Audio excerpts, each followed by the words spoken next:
Praise the lord. ఈరోజు కీర్తనల గ్రంథం 82వ అధ్యాయాన్ని చదువుకుందాం.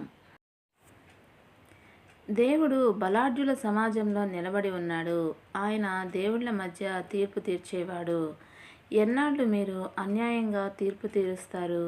దుర్మార్గులంటే మీకెంతవరకు ఈ పక్షపాతం? బీద సాధలకు, అనాథలకు న్యాయం చేకూర్చండి.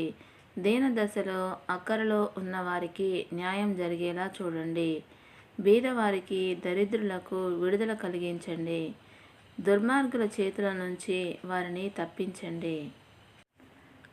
వాళ్లకు తెలివి లేదు, వాళ్ళకేమీ అర్థం కాదు. వాళ్ళు చీకట్లో అటు ఇటు తిరుగులాడుతారు. లోకం పునాదులన్నీ కంపించి ఉన్నాయి.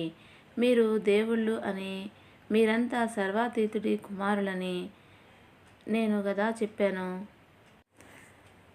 అయినా ఇతరుల్లాగే మీరు చనిపోతారు. ఇతర అధికారులు కుప్పకూలినట్లే మీకు జరుగుతుంది. దేవా, లేచి భూమికి తీర్పు తీర్చు. జనాలన్నీ నీ సొత్తు. దేవుడి పరిశుద్ధ వాక్యమును దీవించునుగాక. ఆమేన్.